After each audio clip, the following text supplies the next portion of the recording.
Événement, Trump déclare que les installations nucléaires de l'Iran ont été complètement détruites.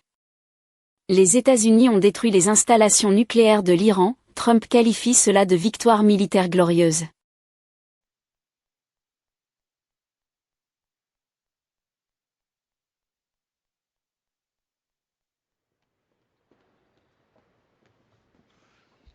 Thank you very much. A short time ago, the U.S. military carried out massive precision strikes on the three key nuclear facilities in the Iranian regime: Fordow, Natanz, and Esfahan. Everybody heard those names for years as they built this horribly destructive enterprise. Our objective was the destruction of Iran's nuclear enrichment capacity and a stop to the nuclear threat posed by the world's #1 state sponsor of terror. Tonight, I can report to the world that the strikes were a spectacular military success. Iran's key nuclear enrichment facilities have been completely and totally obliterated. Iran, the bully of the Middle East, must now make peace. If they do not, future attacks will be far greater and a lot easier. For 40 years, Iran has been saying death to America, death to Israel.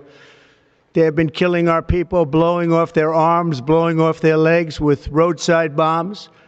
That was their specialty. We lost over 1,000 people, and hundreds of thousands throughout the Middle East and around the world have died as a direct result of their hate. In particular, so many were killed by their general, Qasem Soleimani.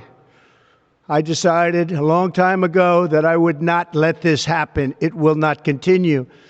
I want to thank and congratulate Prime Minister Bibi Netanyahu.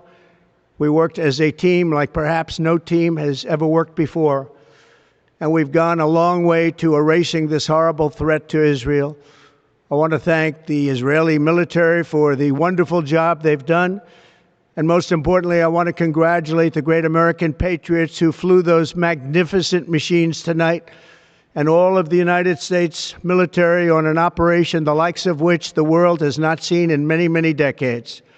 Hopefully, we will no longer need their services in this capacity. I hope that's so. I also want to congratulate the chairman of the Joint Chiefs of Staff, General Dan Kane, spectacular general, and all of the brilliant military minds involved in this attack. With all of that being said, this cannot continue. There will be either peace or there will be tragedy for Iran far greater than we have witnessed over the last 8 days. Remember, there are many targets left. Tonight's was the most difficult of them all, by far, and perhaps the most lethal. But if peace does not come quickly, we will go after those other targets with precision, speed, and skill. Most of them can be taken out in a matter of minutes. There's no military in the world that could have done what we did tonight, not even close. There has never been a military that could do what took place just a little while ago. Tomorrow, General Kane, Secretary of Defense, Pete Hegseth will have a press conference at 8 a.m. at the Pentagon. And I want to just thank everybody, and in particular, God. I want to just say, we love you, God, and we love our great military. Protect them. God bless the Middle East. God bless Israel, and God bless America. Thank you very much. Thank you.